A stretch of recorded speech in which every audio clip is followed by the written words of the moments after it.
So, tonight we're gathered basically for a board meeting, but also this is kind of a wrap-up of a planning update. And as you can see, we've been discussing Horseheads 2030 for probably about a good 6 solid months.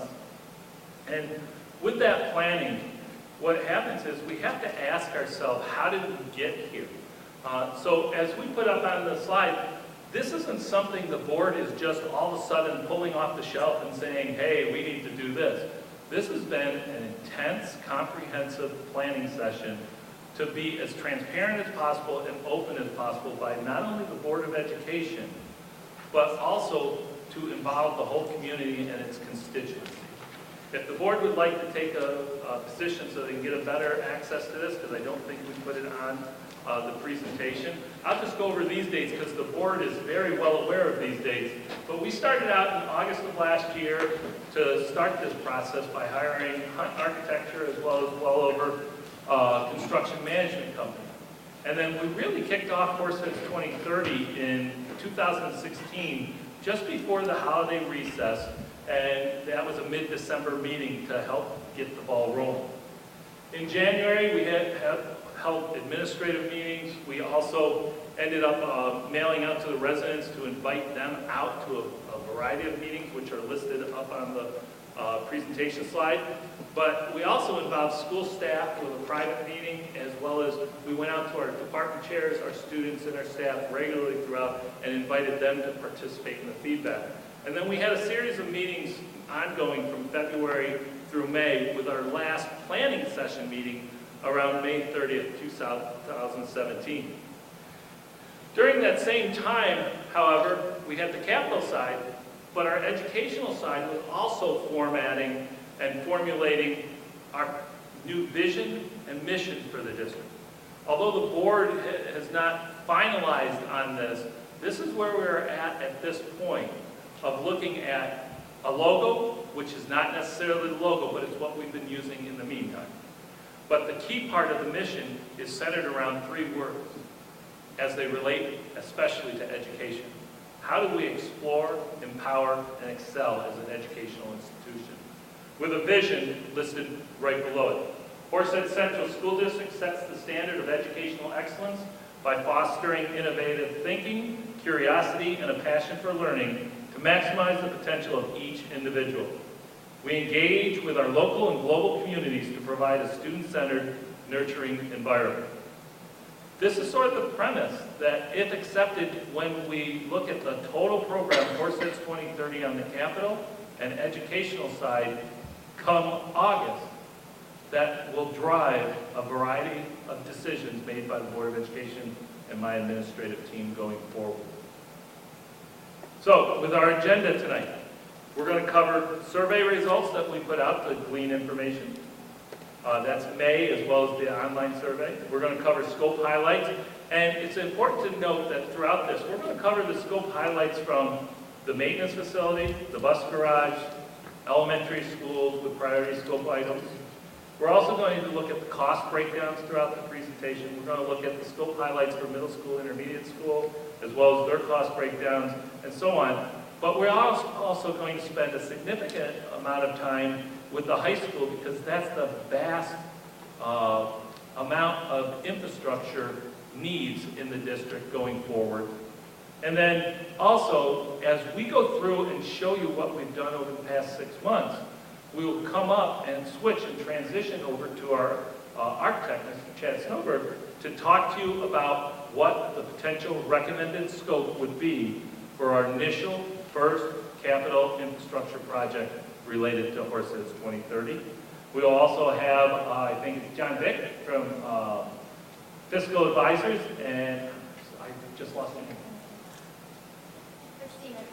Christina Kennedy will be going over the financials for our proposed capital infrastructure project for the board.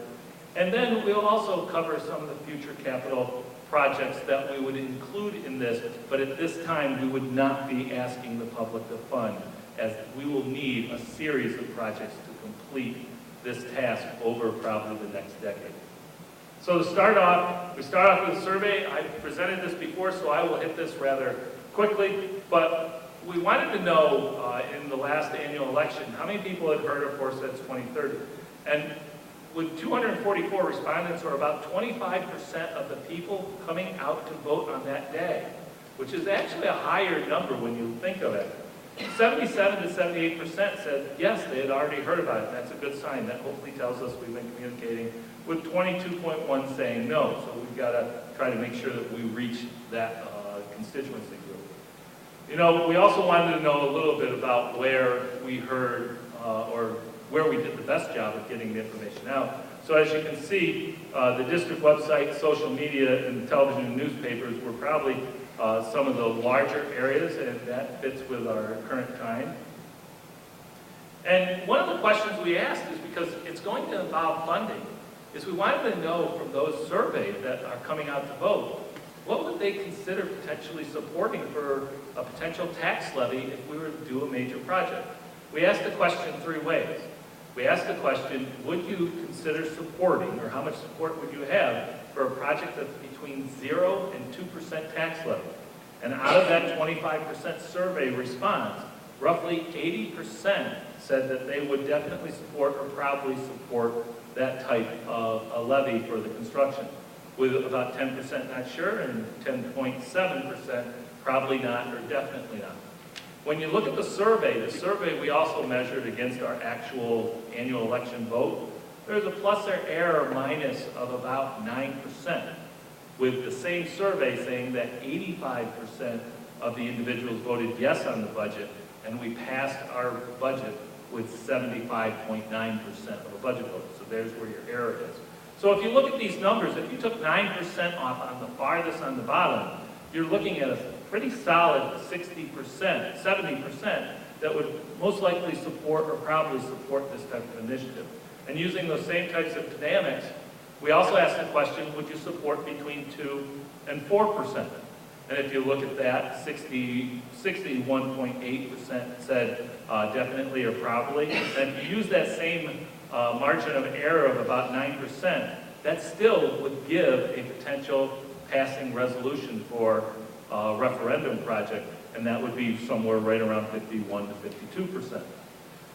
With the not sures being about 16, and the probably nots or definitely nots being 21. It is interesting, we also asked the third question, what about if it was over 4%? And obviously you saw significant support start to erode rather rapidly, with 34% saying definitely or probably, and if you took that same 9%, you'd be in the 20 percentile. So it gives hopefully the board, as well as the community, information about what we've gleaned and why we're trying to shape this project a certain way. In addition to the survey, we kind of asked what is important going forward with Horseheads 2030 on the myriad of complexities that we discussed, whether it was a secure main entrance, classroom renovations, kitchen and cafeteria renovations, a new gymnasium, a pool music suite at the high school, athletic facilities and fields, and parent drop-off improvements.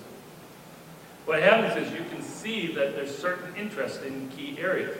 The hardest part when you develop the project is that key interest may not necessarily align with the actual key costs associated with each one of those items that were labeled or identified as possibilities. So, for instance, if you look at the new gymnasium and remaining classrooms, that's a small portion of classrooms, maybe about 10 to 15% of the classrooms that we have here at the high school, but one large gymnasium that would close down the 2 that are currently here and are very much outdated and close to the end of their useful life.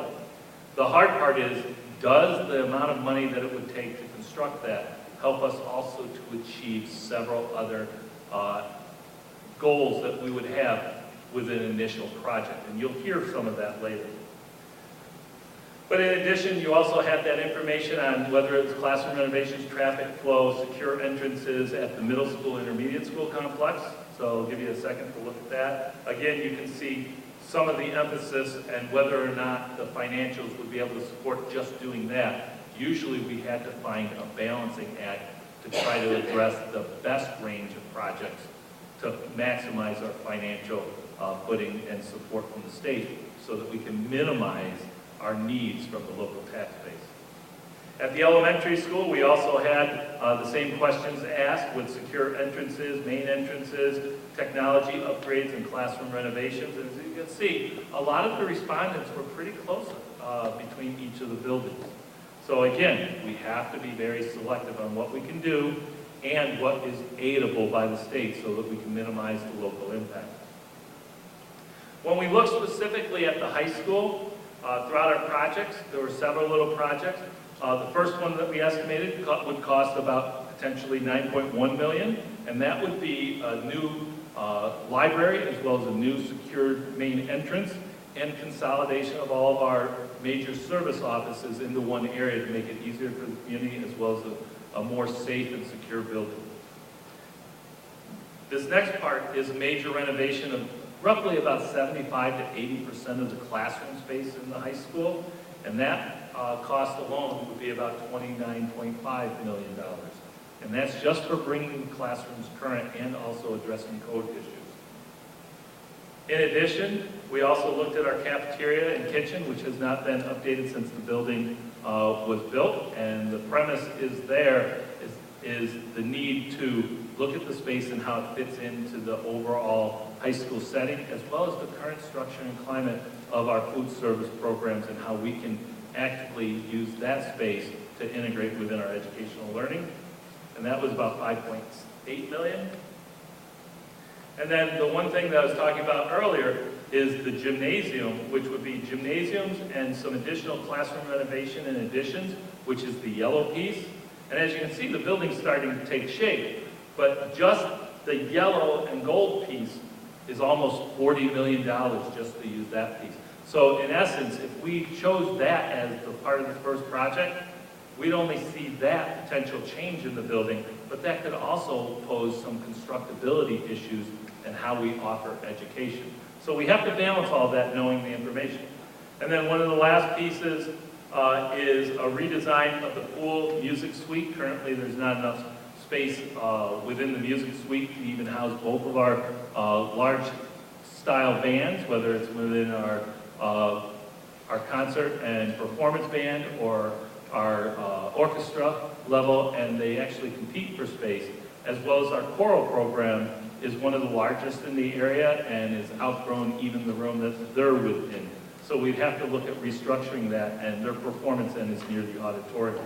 Virtually in this site, almost everything in the building would be touched over the next decade, except for the room you're sitting in right now. And the reason why, because some people will ask, that this room might not be able to be updated is because it was just recently updated about 9 years ago. And there's a rule that we cannot seek additional aid for any type of renovations on this for up to 15 years once the facility is renovated. So again, we're trying to maximize how we can bring funding to the district rather than ask the local tax base to fund the majority portion of, say, a renovation of this auditorium.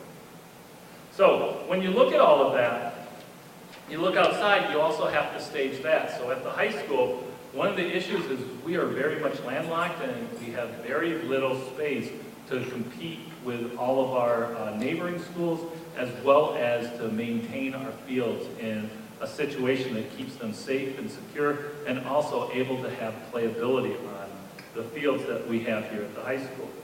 One of the issues is we invest so much money in keeping the fields up so that they are not either grub infested or deteriorating to the point that they become unplayable or potentially a safety issue, that we would end up looking at an all-weather surface field that also extends our potential opportunities, not during the daylight hours, but also in the evening hours with a lighted, multifaceted district athletic and performance contest stadium.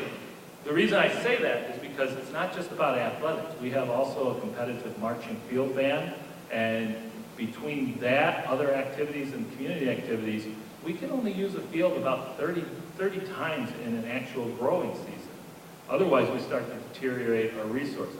With an all-weather field, it's virtually unlimited, and it also minimizes our maintenance, and it allows us to provide additional opportunities not only in school, but also to the surrounding community.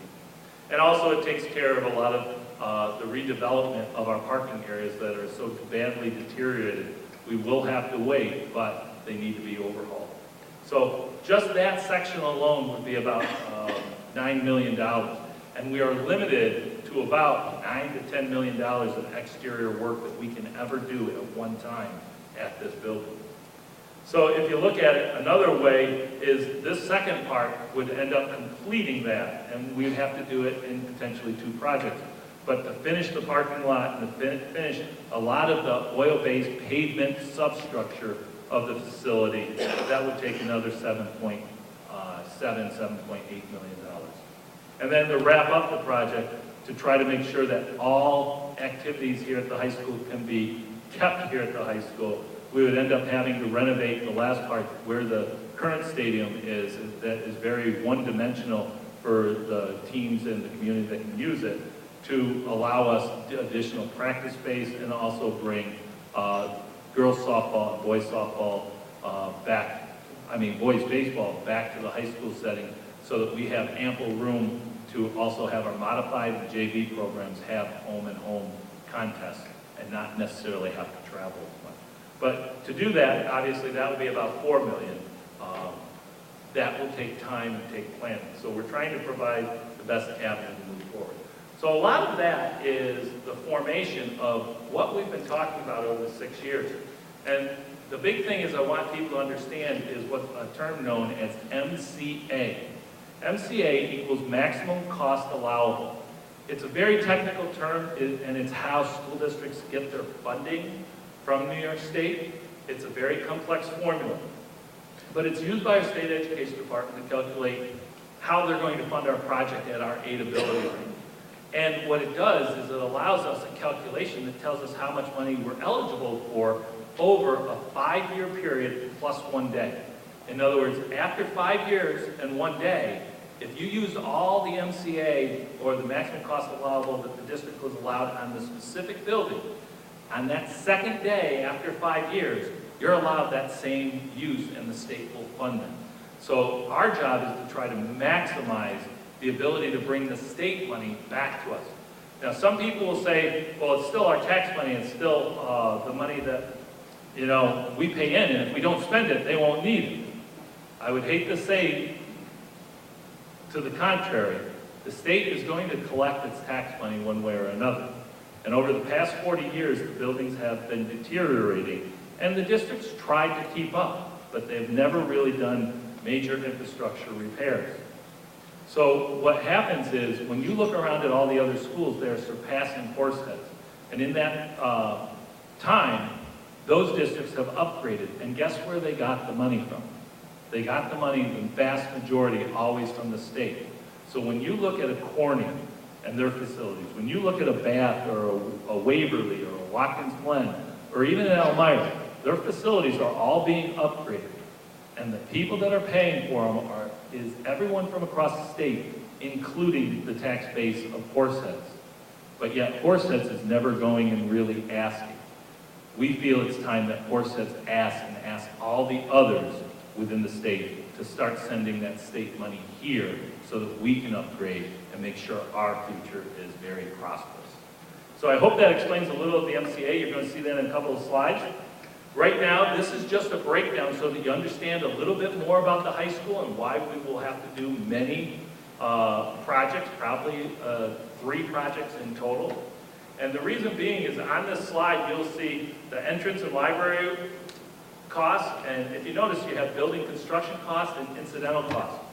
Anything that's outside of the building envelope, if we have to fix a water pipe running across the parking lot, that must come out of the incidental cost. It does not come out of the building construction cost. If we have to put up a wall, that comes out of the building construction cost, and it can come out of renovation or new addition. But we have 2 sources of funding, and all of it still comes from the state. And anything above what they say we can have, we would have to fund. So we have to try to balance it. But if you notice the totals line, if you look all the way to the right, to do everything we've identified in those slides previous for the building and incidentals is about $118 million to renovate and bring this high school current.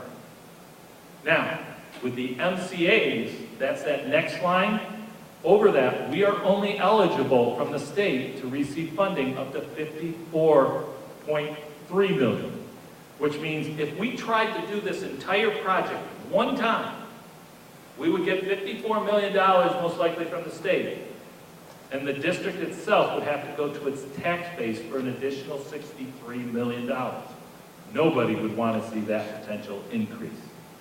But if we stage it right, we stay the course, and take a good piece, a third, we can probably do this for well under any tax levy that most people would estimate for recovering the whole district for a very fraction of the cost and for the benefit of the entire school community.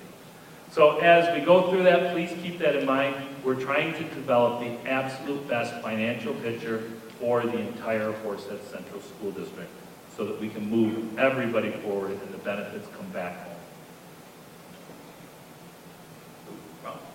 Now at this time, ladies and gentlemen, we've gone over what we've been doing. Now sort of the rubber hits the road time, and I'd like to introduce Mr. Chad Snowberg from Architect, Engineer, and Surveyor to go over what the recommended project would be with all the data that we've gathered to present to the board and take comment on, and then we will wrap up at the end with the procedure going forward and how the timeline went.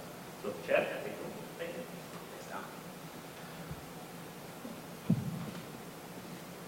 One other thing I just want to clarify real quickly on maximum cost allowance is that is the dollar you're seeing, and we'll go back just for 1 second. That dollar that you're seeing there as a MCA available, that is a building-specific number. So that's not a number that gets applied across your school district. That's every building. And you'll see that as we move through the presentation. So as Tom mentioned, yep.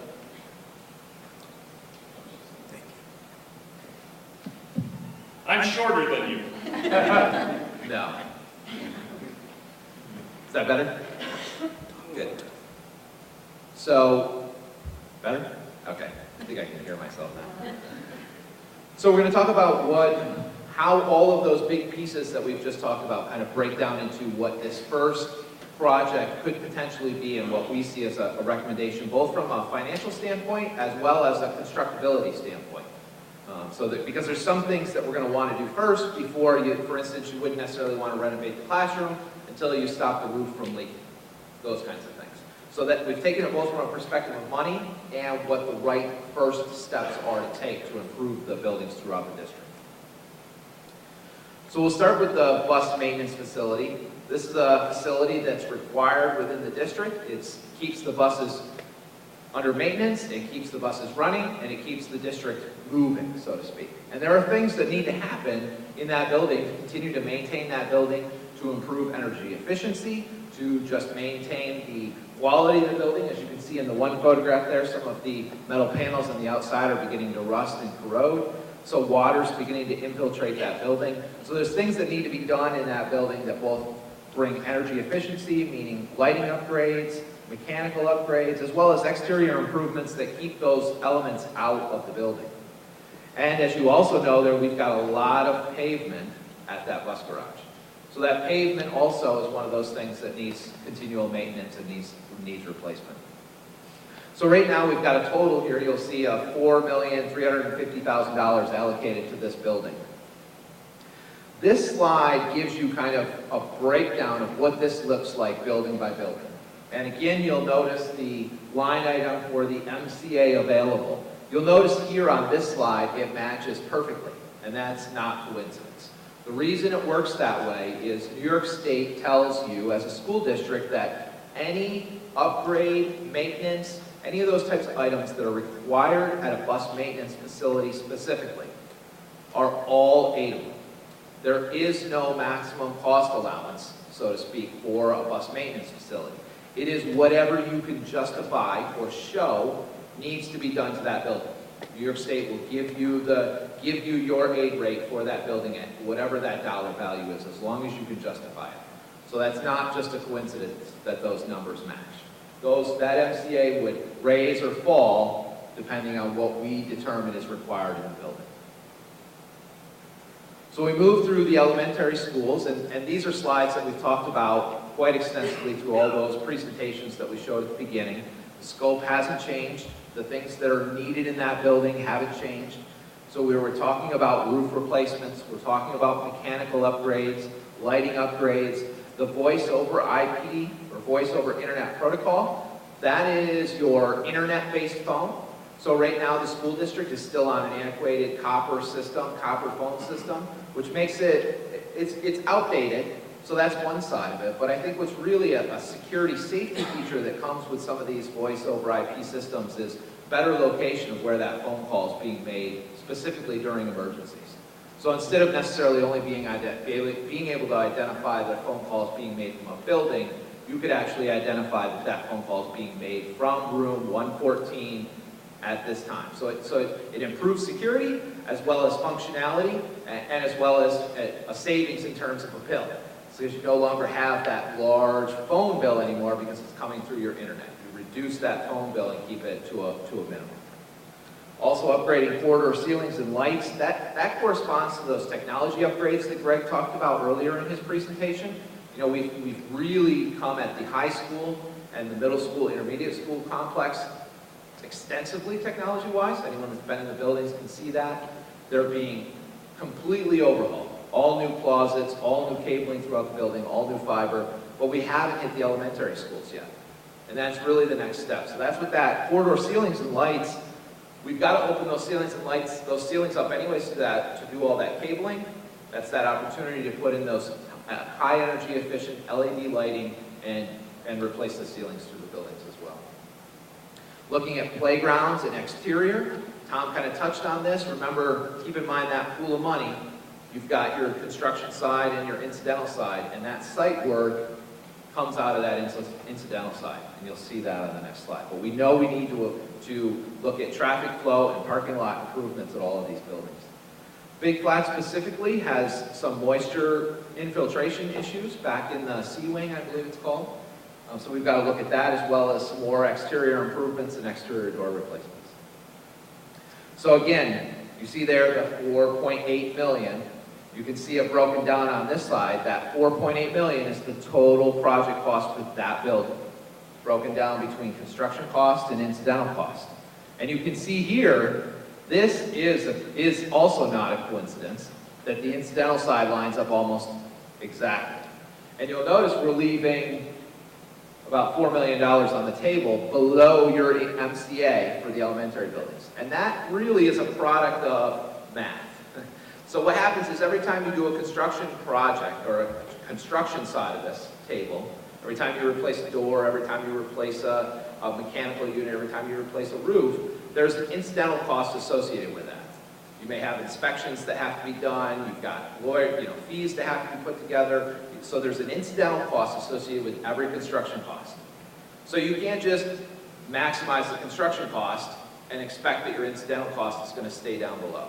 So what ends up happening is the incidental cost is what drives our scope to keep ourselves financially responsible.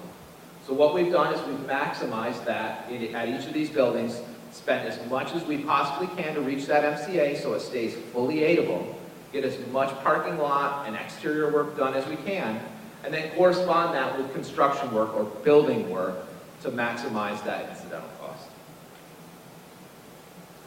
Moving on to Center Street, and you're going to see a pattern here that these elementary schools all have about the same MCA, the same maximum cost allowance. So although the scope will stay generally the same, there'll be some things that are specific to each of the elementary schools, you will see that that dollar value stays about the same because each of the elementary schools get the same amount of aid from New York State. So again, looking at roofs, mechanical systems, that foam system, corridor ceilings and lights associated with the technology, boiler replacement, that's one that's specific here to Center Street. That's one of the buildings that has not yet had that boiler replacement done like Big Flats and some of the other buildings. And traffic flow. Once again, same table, new MCA, because again, the MCA is associated by building, not across the district. So slightly different MCA here. We've gone, you can see the red on this one, so we've gone slightly over on this one because we identify a little bit more need at Center Street. But the idea here is, and you'll see this once we get to the big table, that all of those reds and blacks begin to balance themselves out. So, but again, the key here, maximizing that incidental side to stay as aidable as absolutely possible. Gardner Road, a lot of the same things again, roof, mechanical upgrades, phone system, things that we've been talking about. Security improvements, this one happens to have that security improvement at Gardner Road. If you're familiar with that building, when you walk in directly to the right, that's still all glass. That wasn't able to be upgraded in our security project as we did across the district a couple of years ago. So that's one of those things we still need to work on and get rid of that glass to kind of finalize the security at that building, as well as exterior door replacements. Once again, showing that MCA for the individual building and maximizing that incidental cost, getting as much of the site work done as we can, and then still accomplishing those upgrades throughout the building. Ridge Road, again, same upgrades, roof, looking at mechanical upgrades, looking at phone system. That phone system you're going to see across all the slides. That's a district-wide upgrade, not just at the elementary schools, but at the middle school and high school as well. Electrical upgrades and exterior improvements. So a lot of that same kind of getting that envelope of the building in great condition so it's ready for that next phase of upgrading classrooms and other spaces through the building, as Tom kind of mentioned. And once again, that slide showing that MCA at the individual building. So moving to the middle school, intermediate school complex, obviously that dollar value is going to grow because that's a larger building, so New York State allows you to have a higher maximum cost allowance of that building. But I think our focus stayed very similar at the middle school as it did at all the schools, which is what are the things that need to be done to the exterior of this building, kind of the bones of the building, if you will, that need to be brought up to on par so that we can do these other upgrades. So you'll see a lot of the same upgrades, the mechanical systems, the roofs, exterior security improvements, electrical upgrades, lighting upgrades. The thing that I think jumps out for me here at this building is the opportunity to do a little bit more because of the extra aid that you get at this building. So we get to actually delve a little bit more into the classrooms. We're looking at the art rooms, look at technology room and science room upgrades. Those seem to be, when we met with the staff, seem to be some of the higher needs classrooms in this building. Not that all of them don't necessarily need upgrades, but these seem to be the ones that were the most outdated and could use some of the best upgrades. Looking at specifically the kitchen and cafeteria, that's one thing that we talked about at a number of meetings. This building lacking the space, or not this building, the middle school, intermediate school complex lacking the space where they can bring the entire student body to one location. So they struggle with that currently, and we believe that by being able to combine those cafeterias, take over that courtyard area that's kind of an outdoor space anyways, make this one large cafeteria that can be divided with folding partitions or something, with a stage, and then a kitchen that serves that, it really gives a space that we believe you can bring that entire student body in for the ability for events or anything that needs to be brought together. I think the future of that, obviously one thing that we talked about when we had those meetings with the staff was a performance space as well. And what we're hoping is that this can be that first step. You know, again, acknowledging that we've got other phases that need to be done inside these buildings. But this is a great first step for the middle school, we think. This one, I wanted to show that, maybe talk a little bit more on this one, because this is the first time you get to see that the MCA gets even more complex, if it wasn't already. So the way maximum cost allowance works is you have construction and you have incidental costs, but you also have construction for renovation, construction for additions, incidental for renovations, incidental for additions. And that's what you're beginning to see here in this chart, is you can see the construction costs associated with all the renovations in the middle school, and then you can see that cost associated with that infill in between the cafeterias. That's the addition. So those all have costs. Right now, we're showing those as red. We have completed our preliminary submission with SED, but there are a couple of things that they're still looking at giving us some additional aid on. This is one of those items. So we believe that the numbers we're going to present to you tonight take this into account as if it's a red, but our expectation is that would only get better. So we wanted to present it to you as if it was the worst case scenario, still kind of waiting on some of those final updates from the state. But you can see we kind of followed with that same habit of trying to keep that incidental cost as close as possible to the black while maximizing our construction cost on the renovation side. So Tom talked pretty extensively about the high school, and now I think we're at the point where we have a recommendation of what we think is the best way forward for the district with a project at the high school. Specifically from a financial standpoint, as Tom was alluding to and talking about, you remember that chart that showed all those big red numbers at the bottom. So we've got to keep that in mind, but we also have to think about how we build this and don't waste money. So we don't do certain things and then have to go back and redo that work. So both of those factors were really taken into account when we thought about the best way to approach this. And I think to maybe talk about some of the things that, why isn't the gym there or why isn't the pool there, I think the best way to talk about those is what they would impact if those were the first things that happened. So we'll start with the gym. If we were looking at the gym as one of the first things that we would tackle as a school district, the problem that's caused there is it takes over the entire south wing in this current plan. And anyone that's familiar with the building knows that that's where technology resides, that's where your district office resides, that's where the current LGI resides. There's a number of spaces right now that are in there that if we went and blew those spaces away, we would not have a place to relocate those at this point in time. And that's really driven around the classroom renovations.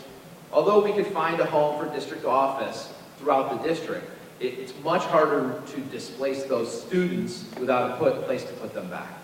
So it's really important that we, from a constructability standpoint, that we renovate those classrooms, distribute the classroom space as is appropriate, and then be able to come back and finish those technology classrooms once we've laid out all the classrooms and have some other locations to move those into.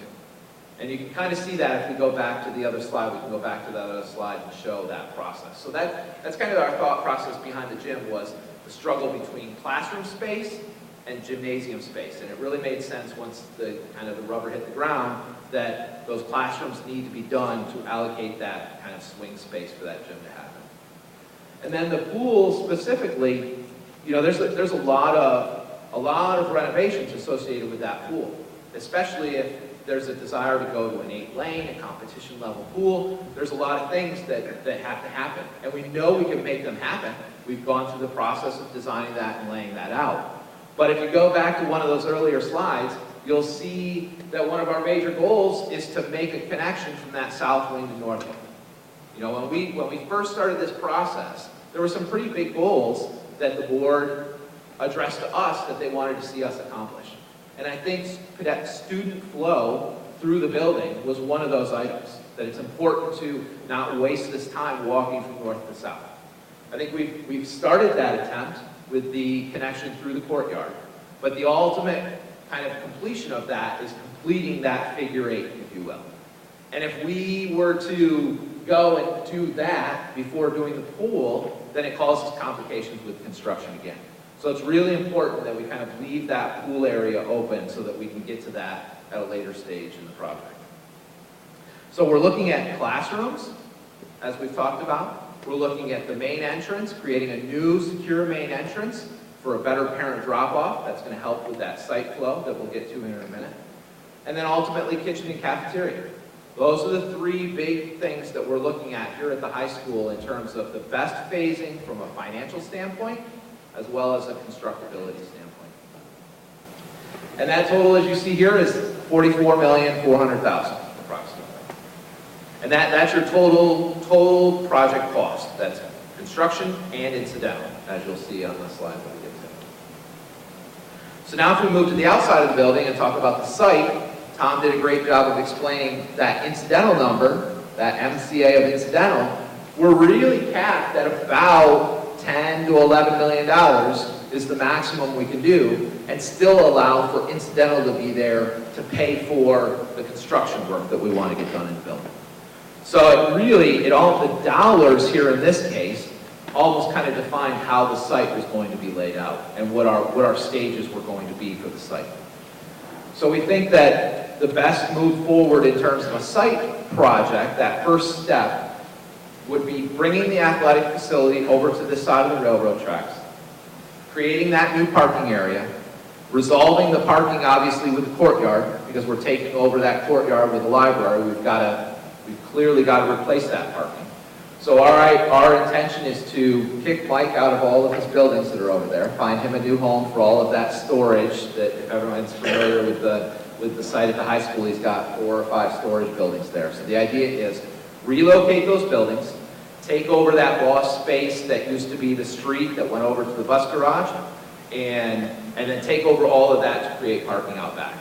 We think that this does a couple of things. One, it provides the parking at the stadium location, so it's easier in terms of any kind of events that occur at the stadium. The parking is increased there. And two, it really, in our practice, in our experience, it's not necessarily a good scenario to ever have buildings parked directly, or cars parked directly adjacent to a building, both from a security standpoint as well as that's where your air intakes are for your mechanical systems. So parking cars directly adjacent to a building is not exactly an ideal situation. So we think by taking that out of the courtyard, that's improving that quality of mechanical systems inside the space, as well as the security of the building, not allowing cars directly up to the building. You can even notice that we're trying to do that along the north wing, between the railroad tracks and the north wing, creating that separation between the cars and the building itself. And as Tom mentioned, this portion of the project is coming in at about $8.9 million. So, this is a table that gives you a tally of everything we've just seen. So all those dollar values on each of those slides are represented on the far right column. Because remember, that's that total project cost, both incidental and construction cost.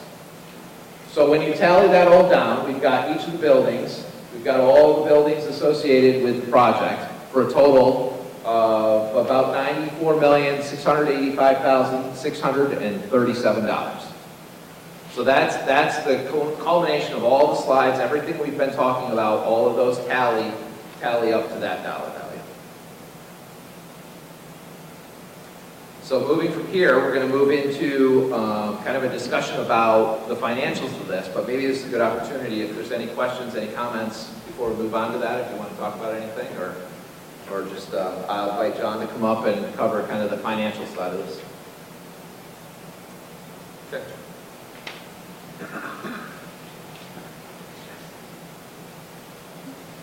Hi everyone, my name is John Vick. This is my colleague.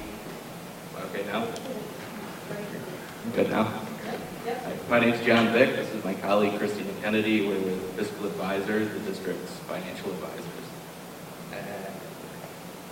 And this is just a basic expense revenue pie chart. The expense side is just the total project cost that Chad presented earlier, broken up by percentages. The elementary school is 21% of the work, 18 at the intermediate, intermediate middle school, 56 at the high school, and 5 at the transportation center. And the revenue side is showing where the funds to pay for all the work is coming from. The big portion of the funds are state aid, as Tom mentioned earlier.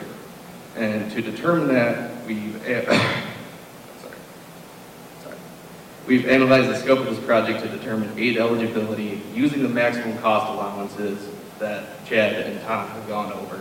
And we feel that 69% of this project will generate aid back toward the district from the state. The next portion we have is retiring debt, which is debt service for previous capital projects that will be paid off, and that portion can be attributed to this project with no impact to the tax levy. The next portion is capital reserve, which is savings from the district for the purpose of doing a capital project. And next is the local share at 2%, which we've which, based on the following assumptions of a conservative estimate, interest rate of 4.5% and conservative state building aid reimbursement estimate. We estimate the estimated maximum tax, I'm sorry, we estimate the maximum tax levy impact of this project to be 1.88%. Now, again, because we were so conservative, we feel that this project could come in lower. It's just right now, 1.88% is where we feel comfortable. And I'll hand it back to Jeff. Thanks, guys. So I think the message here might be, based on the dollars, based on all the work that we've done, everything that we've put together, that $94.6 million, we've gone through state education department, we made a trip to Albany, we sat down directly with Sigrid Coons, who is your actual project manager for New York State. We sat down with Rosa Groff, who is the director of the facilities department at New York State. Sat with them for about 45 minutes or so. They gave us lots of great news, which we reported on before. So with all that accumulation of all that information, I think we ended up with some great news here. You know, we ended up with a situation where we can get a lot of work done with a fairly minimal impact to the local share. So I think that that's a nice culmination of everything. Anything you want to say on that? One of the things when you deal with funding, it goes back to what we were talking about we were trying to minimize the local share as much as possible. And by doing so, we're trying to ask for wow, you really are tall. We're trying to ask as much as possible to fund this through the state's coffers instead of our local. As you can see, our BCS, when we first put it out, had over $150 to $160 million worth of needed potential repairs to the district. The numbers that we're talking about do not address all of that, but the numbers that we're talking about over the course of 3 to 5 to 10 years will incorporate virtually everything to update within the BCS. But sooner or later, there's going to have to be some portion of local share. When we're talking about the 1.88%, that is absolutely on, with high confidence from fiscal advisors, the highest that they even expect it to be. Like with interest rates, we know that interest rates go out. For schools, when we bond, we tend to get a lower rate. One is we are a pretty secure bet, and that's why the lower rates come out. So we went with the highest possible rate. So we already know that the range potentially could be somewhere between 1.55, 1.56, and 1.88. But our best is always prepare for the potential worst. Now, what does that 1.88 mean? Just in rough calculations, because we will reveal all of the final calculations and how they break down over a 5-year period, because you do not see this 1.88 right off the bat. You see it broken down in small chunks over a 5-year period until the whole project is built. But if it was totally put into place, 1.88 roughly means, in regards to our tax levy, about an additional 31 cents per thousand in value of home. If you have a $100,000 home, it would be an additional $31 a year. Multiply that by weeks and days, and you can see the investment to bring over $95 million of economic stability, economic impact, and economic renovation to the district for the students, the community, and most importantly, the whole region. And that, I think, is potentially a very good reason why we may have to invest a little bit of money to bring a whole lot of impact back to the area. So I hope that gives that number in perspective. In the next presentation, once we get some feedback from the board, we will prepare this, as you'll see in the timeline, for a final August presentation where fiscal advisors will also share how, once we phase the potential project, if it's acceptable to the board to move forward, how we phase it so that the impact can be seen over each of those 5 years and then over the period. And then the last thing I'll say on the finances, by doing this, you saw the debt retiring. If the forethought of the boards of education in the community a while back, say 15, 20 years ago, did small capital projects, some of that debt would be coming on, and we would be able to start doing those projects, but we might not have to do something as large. Here's the biggest thing. Once we commit to this, and if the community says yes to this, we will start a financial process that every 5 years after we complete this project, we will have debt retiring, so you would never see potentially much cost coming back to the community to keep the districts going up for probably the next 30 to 50 years. So we're trying to look at the fiscal plan for the long haul for the entire district, as well as our students that, although it's about Horseheads 2030, it's about the students now, because by 2030, we're hoping that 85% of them come back and invest in the southern tier, and this school will be ready for their families as well.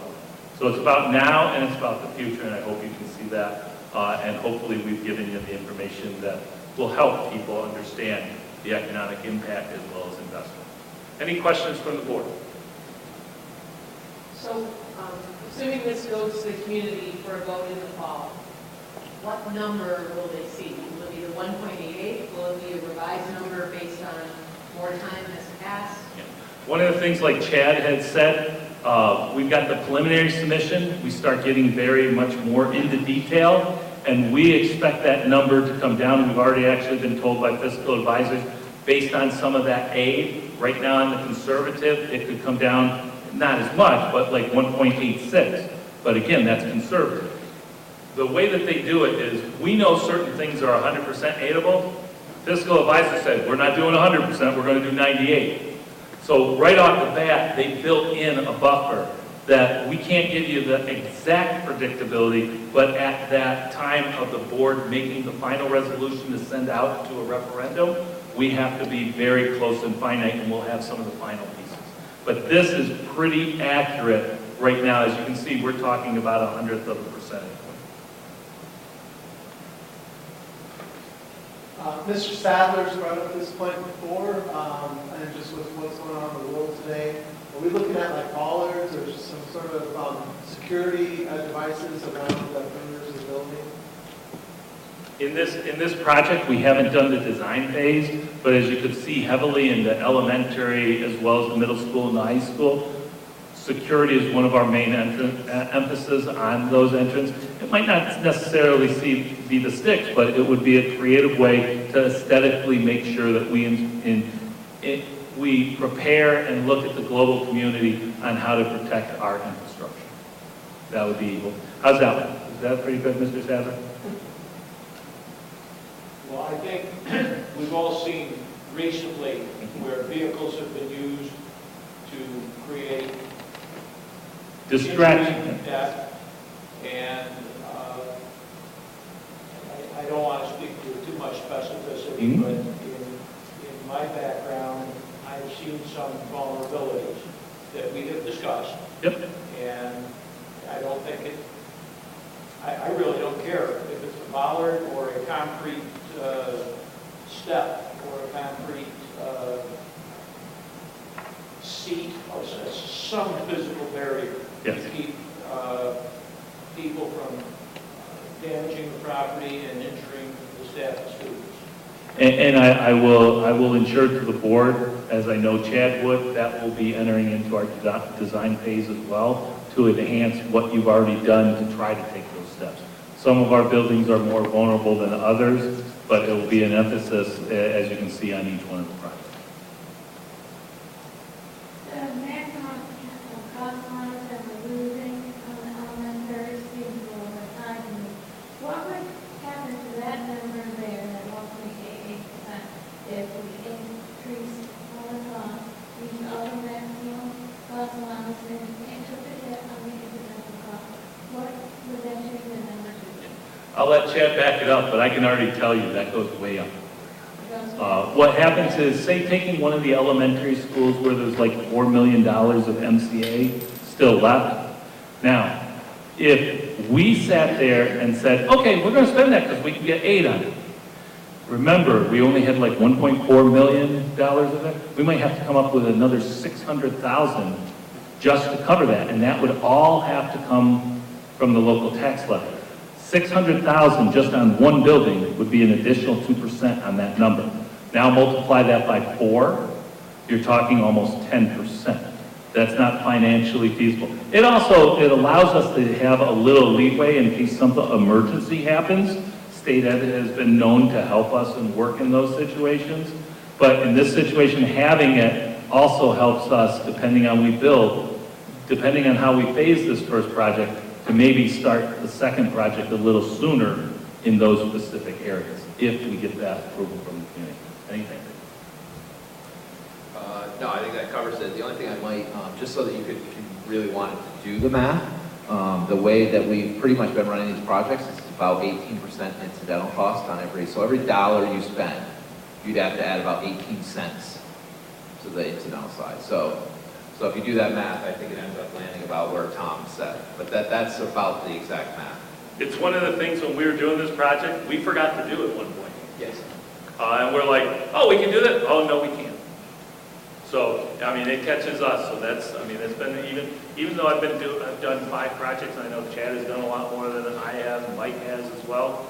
We still find areas, that's why we have fiscal advisors and everybody else to do our checks and balances like, well. I think that's a great point, actually, Tom. We went through the exercise.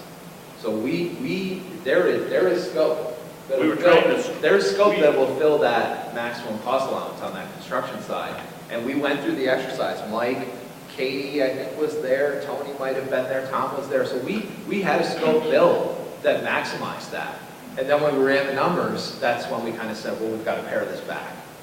So I think we absolutely went through that exercise and tried to get it as close as we could. Other questions? The good part is you've had many exposures to this, so we appreciate your time and dedication as well to the process, because ultimately, we don't make the decision. You authorize for the community to consider it, so we want to thank you. Got a couple more. Yep, go ahead. These are the good things. Yeah, so we put together a slide, Sue and Tom and myself put together this slide to kind of talk about why we're doing this. What are the things that are going to come out of this that kind of make the school district better off? And we know that we've talked about the security, creating secure main entrances throughout the district is a priority. You know, that's something that's going to be a benefit at the end of this project. Right now, Mike and I worked with Katie to pull together, about $1 million a year comes out of your operating budget to do projects throughout the district. That's how you got the boilers replaced at Big Flats last year. That's how we got the secure entrance projects done. We did an early project at Center Street with some little stuff. So that's how every year we as a district, as a community, have been paying $1 million out of your operating budget to do repairs at your building. Now, that's $1 million that could be spent inside the schools on computers, on new furniture, on new equipment, on new technology, but instead we've been spending it on this work over here. So we can eliminate that. We can put that $1 million back into your operating budget and take care of these things the way that the state intends you to take care of them, which is through funding from them. Can I add one more thing? Absolutely. Needed staff. Needed staff. Yes, definitely. Right. That's true. That's a great point, because we always spend so much time talking about how capital projects are separate from your operating budget, and just because you don't spend the capital money over here doesn't mean it goes directly into your operating budget. Well, you're an anomaly. This actually is going to happen for you, because all these years you've been taking money out of your operating budget to do capital work. And there's not many districts, if any, that I can think off the top of my head that operate that way. They want to keep that operating budget where it belongs, which is in the schools, spent on staff and students. So it's a great point. Obviously, bringing these classrooms, improving these classrooms, improving these facilities are just going to generally improve the spaces, make the buildings nicer to be in, make the students want to be in them, make the staff want to be in them. So it's going to improve the aesthetics of the building. Centralizing that library, improving the technologies within that library. You know, we've talked extensively about how libraries have changed, how libraries don't function the way they used to maybe 20 years ago. So improving that library and bringing it to a centralized location is something we think is really going to be an improvement here at the high school. Increased energy efficiency across the district. I mean, that's dollars right back into the operating budget. That is literally dollars back into the operating budget by paying less in terms of lighting, less in terms of mechanical. So that's putting money back into our local share. Improve traffic flows throughout the sites.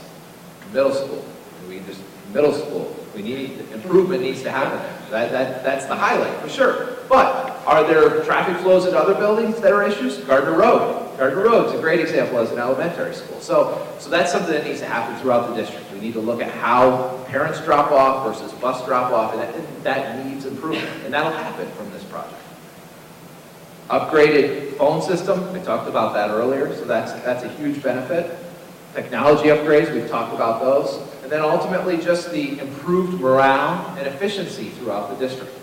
You know, when you're in better spaces, you perform better. There are studies that show that. You know, so we think that by doing these things, it's just a general improvement throughout the district. For the community, for the students, it's everyone. It makes everyone become proud of their schools. Proud not just for the academic side, but proud of the buildings as well. Like Tom said, proud to come back and raise your families here in the Southern Tier.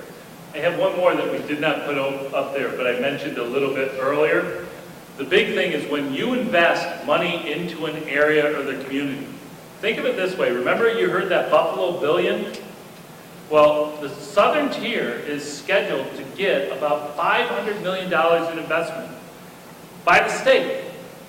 We already know the airport, they've already started it. It's about a $55 to $60 million expansion because it's one of the hubs that can bring major carriers into the area as well as also major businesses and attractions. That $50 million investment is going to have some economic impact for how long the project goes on. And I think it's estimated at well over a year and a half. Okay? Not to mention, the I-86 corridor is slated to get about $25 to $30 million of investment.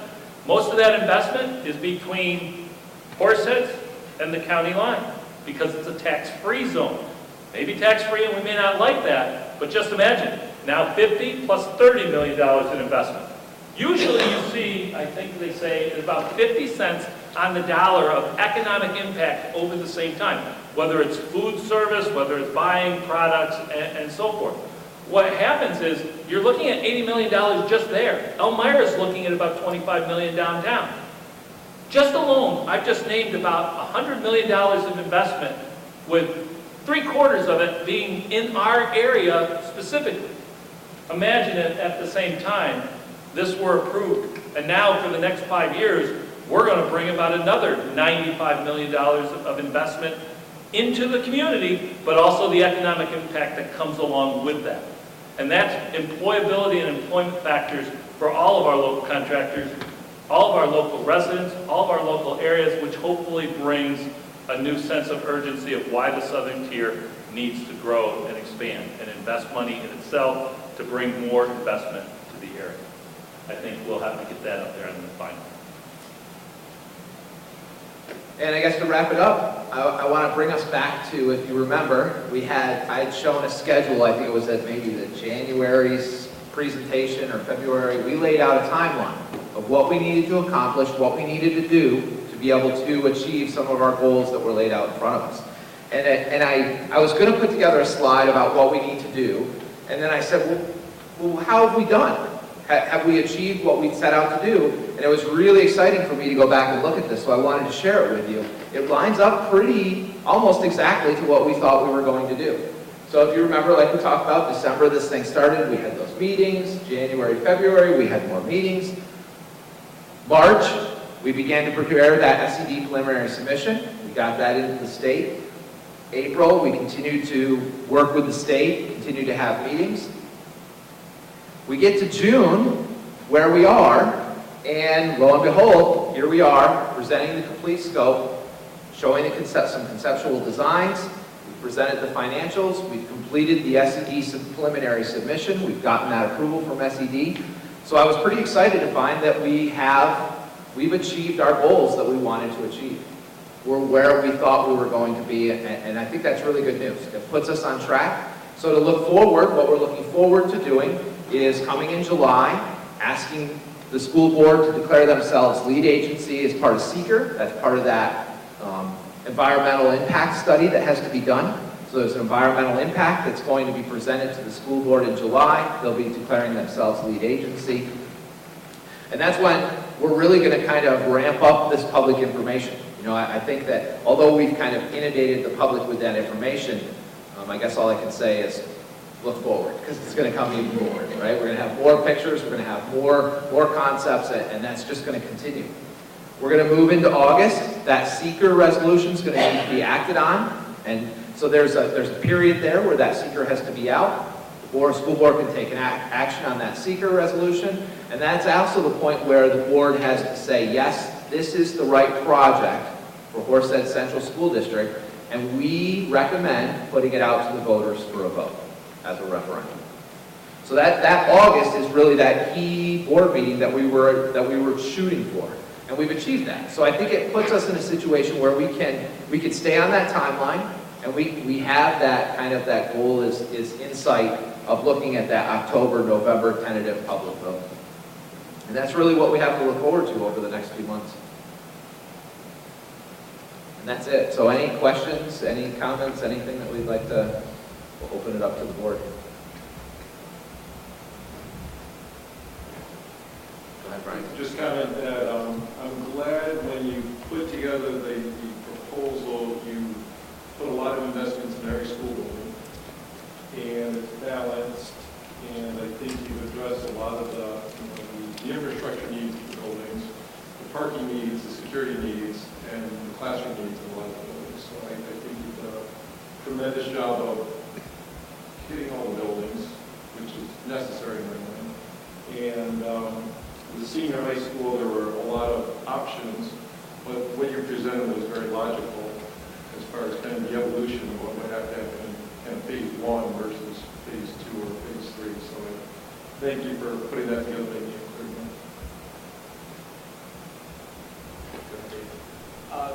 Do you have any idea how much we are increasing the footprint of the high school? Yes, the footprint. So like what type of additions we're putting on, how much square footage we're adding to the project? The library is around 12,000 square feet, about, because your current library is around 9 or something like that. I'm kind of going from memory, so forgive me if I'm It's a right little up here. off. Do I have the square footage in there? No, but So I think that's, this is all new, I right? think that's about around 12,000 in the library, and then you've probably got another couple of thousand in the corridor, so, call it maybe 15,000 square feet there. Around the link, we're tearing the link down, so the corridor isn't really added space, but we are adding classrooms there associated with them. 3 classrooms currently, so that's probably another, call it about 3,000 square feet. So maybe 20,000 approximately. And then you've got a little piece in the library, in the Small piece, cafeteria, cafeteria. just to make the cafeteria whole instead of broken. So that's about right, somewhere right around 20,000. Thank you. Would the board like to open it up for any questions from the public that were invited? At this time, any questions from the public, staff, or anyone that would like to, please come forward to the mics, just identify yourself, and we'll try to answer your question, or at least take that down. Don't be shy. We'll bring the mic to you, too. Hopefully, as you've come out, you've at least either seen it online or been able to attend one of the presentations. Hopefully, the biggest thing that we've hoped on behalf, I believe, of the Board of Education and District Administration, we've tried to be as transparent and open about this as possible throughout the many presentations and even our discussions here. So we do want to thank you for coming out this evening. I'll wait a couple more seconds, but in the meantime, if you want to come forward, please come forward and I'll get back to you. I do have one question to the board that we don't have action or anything. And I know Brian made that statement, but for us, And the administrative team, I believe I speak for Welliver, I believe I speak for Mike, my administrative team, Katie, who's been working on this tirelessly, as well as fiscal advisors. I believe this is the best possible option at the least possible financial impact that we could put together and make the biggest potential 1/3 impact on the entire district, and to get ready for that project, and knowing that we already have money to work with for a second project 3 to 5 years down the road. The one 10 years down, I don't know yet, that's too far out.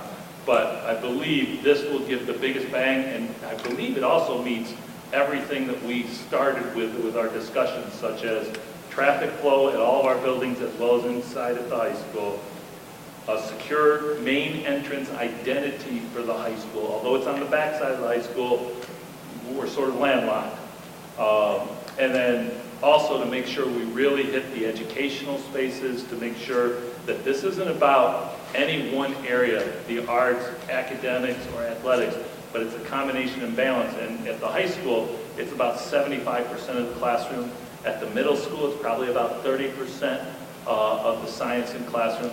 And we didn't do a lot at the classrooms at the elementary, because that's most likely, as you can see from the maximum cost allowance, going to have to take place in the second phase, because we've got to take care of the outside infrastructure, as we said, by making sure the building's whole so nothing internal gets weakened once we address that. So hopefully, I think the board would agree with that. But do you have anything that maybe we missed, or anything we should look at between now and our final presentation in August? Because what we have to do now is, if this platform is okay, the school district, the architect, the construction manager need to start dealing with how we would end up trying to phase it and build it over a 5-year period, so that we can give it to the fiscal advisors so that they can get the correct calculations and how the money would be paid out. Because we will need that for the final presentation, and it will take us almost all summer to develop that final print. So questions, or do we have your nod or thumbs up to go forward? Everybody thumbs up, thumbs down. Thumb sideways. We will prepare this for August then. Any last questions before we wrap up? We knew this would be about an hour presentation just because it encompassed everything. If you do, if you're not willing to ask it here, you'd like to, please see me or one of the administrators or even the board members. We value the input. And I want to thank Chad, I want to thank the entire team, and I want to especially thank the board for the tireless hours over the past 6 months that you've contributed to this. So without further ado, that concludes it, and we'll be ready for August.